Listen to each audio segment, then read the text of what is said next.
नमस्कार साथियों, एक मैं अपना आप लोग के बीच उपस्थित हूँ और आज एक बहुत ही महत्वपूर्ण वीडियो के साथ आप लोग के बीच उपस्थित हूँ। आज 10 नवंबर 2024 है और आज के दिन सीजेआई चंद्रचूड़ साहब रिटायर हो रहे हैं और कल यानी कि 11 नवंबर 2024 से भारत के नए सीजेआई के रूप में जस्टिस संजीव खन्ना भारत के 91वें सीजेआई के रूप में अपना भार संभालेंगे, कार्य करना प्रारंभ करेंगे। हालांकि चंद्रचूड़ साहब का जो अंतिम वर्किंग डे था वो 8 नवंबर को ही था, क्योंकि 9 और 10 नवंबर को छुट्टियां हैं। 9 नवंबर को सैटरडे था और 10 को आज यानी कि आज रविवार है, तो 8 नवंबर को ही इनका अंतिम कार्य दिवस था। 9 नवंबर को यानी कि कल इनके विदाई समारोह हुआ है। एक 5 जजों की एक पीठ की स्थापना की गई थी, जिसमें फेयरवेल पार्टी दी जानी थी, जिसमें देश के सारे बड़े बड़े वकील और जो जज लोग हैं वो सारे लोग इसमें उपस्थित थे और सब ने अपनी अपनी बातें कही हैं। जस्टिस चंद्रचूड़ का कार्यकाल शुरू हुआ था 9 नवंबर 2024 से 9 नवंबर 2022 से, और आज यानी कि 10 नवंबर 2024 को वो अपने पद से रिटायर्ड हो गए। इनका कार्यकाल न्यायपालिका को अधिक विश्वसनीयता प्रदान करने तथा लोगों के बीच जो अकाउंटेबिलिटी है, क्रेडिबिलिटी है, उसको बढ़ाने के लिए याद रखा जाएगा।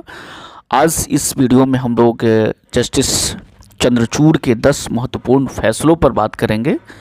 तो आगे बढ़ने से पहले आप सभी मित्रों से मैं अनुरोध करूंगा कि जो भी मित्र चैनल पर नए हों कृपया करके चैनल को सब्सक्राइब अवश्य करेंगे, लाइक करेंगे, शेयर करेंगे तथा अपना कमेंट करना नहीं भूलेंगे। चंद्रचूड़ के 10 महत्वपूर्ण फैसले कौन कौन से हैं।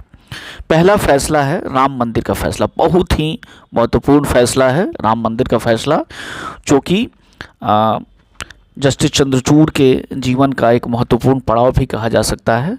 जस्टिस चंद्रचूड़ ने राम मंदिर पर फैसला देते हुए राम मंदिर न्यास परिषद को मंदिर बनाने के लिए ज़मीन उपलब्ध कराई। साथ ही दूसरा जो पक्ष था, मुसलमानों का जो पक्ष था, उसके लिए मंदिर से दूर जगह आवंटित की अपना धार्मिक स्थल बना सकते हैं। महत्वपूर्ण फैसला था वो था धारा 370 को लेकर के भारत के संसद ने इसे निरस्त किया है और इस पर बहुत सारे पिटीशंस आए हुए थे इसको रिव्यू करने के लिए, लेकिन जस्टिस चंद्रचूड़ ने सबको निरस्त किया और एक मत से यह कहा कि धारा 370 को समाप्त करना बिल्कुल संवैधानिक है तथा वैध है। इस पर कोई आगे केस सुनवाई करने के कोई सवाल नहीं बनता है। तो दूसरा महत्वपूर्ण फैसला था। तीसरा जो महत्वपूर्ण फैसला था वो था धारा 377 को समाप्त करने के लिए याद रखा जाएगा इन्हें समलैंगिकता से संबंधित।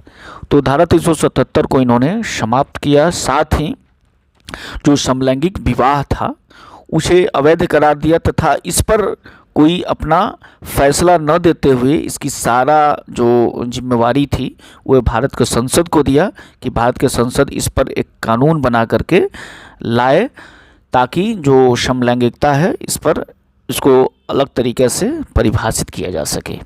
तो समलैंगिकता पर एक बहुत ही महत्वपूर्ण फैसला इन्होंने दिया था धारा 377 को निरस्त करके। चौथा जो महत्वपूर्ण फैसला दिया था वो दिल्ली सरकार बनाम केंद्र सरकार से संबंधित था और दिल्ली सरकार को यह अधिकार दिया कि महत्वपूर्ण अधिकारियों को, जो भी अधिकारी दिल्ली सरकार के अंतर्गत काम करते हैं, उनकी ट्रांसफ़र तथा पोस्टिंग का जो अधिकार है वो दिल्ली सरकार को होगा। एक बहुत ही महत्वपूर्ण फैसला था। अगले जो फैसला था वो इलेक्टोरल बॉन्ड को था। ये बहुत ही चर्चा में आया था मित्र। इलेक्टोरल बॉन्ड को एक झटके में ही सीजेआई चंद्रचूड़ वाली जो पीठ थी उसको निरस्त कर दिया, बिल्कुल असंवैधानिक घोषित कर दिया और इसको लेकर के काफ़ी हो हंगामा भी हुआ, लेकिन जस्टिस चंद्रचूड़ अपने फैसले पर अडिग रहे और जो भी इलेक्टोरल बॉन्ड करने वाली कंपनी थी जो कि एसबीआई थी, supreme state bank of India, उन्हें इस बात की जानकारी देना पड़ा कि किन किन लोगों ने कितने कितने बॉन्ड लिए, किन किन राजनीतिक दलों को उन्होंने बॉन्ड खरीदे थे, यानी कि राजनीतिक चंदा दिया था इससे संबंध में ये मील का पत्थर साबित कहा जाएगा चंद्रचूड़ के जो कार्यकाल के लिए। छठा जो इनका महत्वपूर्ण फैसला था वो धर्म बदलना।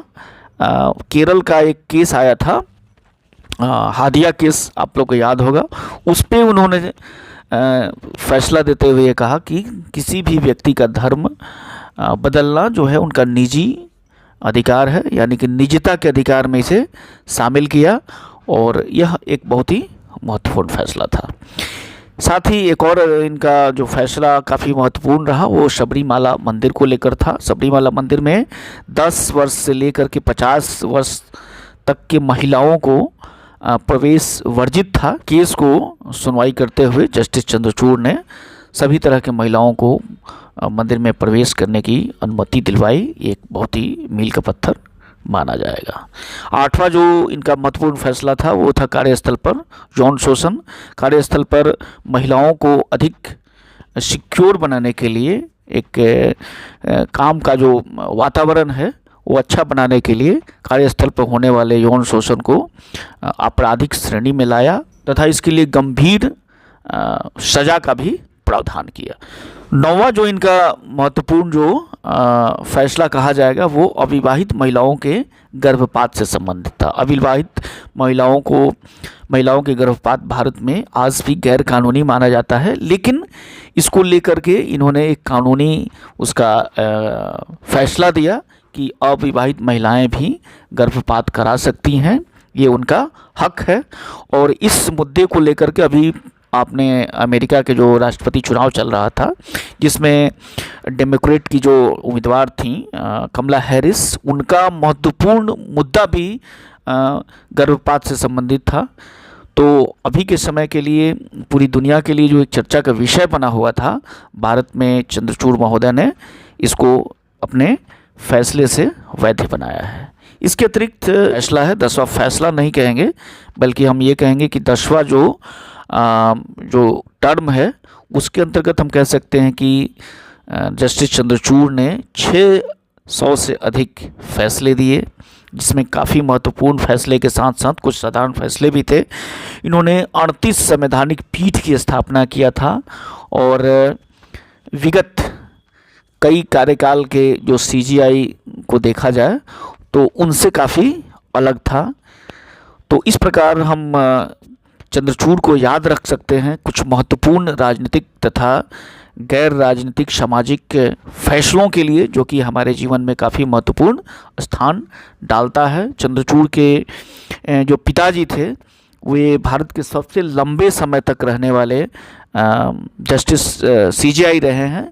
चंद्रचूड़ जी के पिताजी जो थे जिनका नाम यशवंत विष्णु चंद्रचूड़ था, इसे याद रखेंगे आप लोग, यशवंत विष्णु चंद्रचूड़, जो कि भारत के 16वें CGI थे। 16वें CGI थे इनके पिताजी। और भारत के सबसे लंबे समय तक रहने वाले CGI का नाम अगर आएगा तो भी जस्टिस चंद्रचूड़ के पिता यानी कि यशवंत विष्णु चंद्रचूड़ का नाम आएगा। तो इसे भी आप लोग याद रखेंगे। वीडियो के अंत तक बने रहे इसके लिए आप लोग को बहुत बहुत धन्यवाद है। यह वीडियो आपको काफ़ी पसंद आएगा। अंत में आप सभी को बहुत बहुत धन्यवाद। चैनल पे आप लोग बने रहें और अपना इसी तरह से साथ और समर्थन देते रहें। बहुत बहुत धन्यवाद मित्र।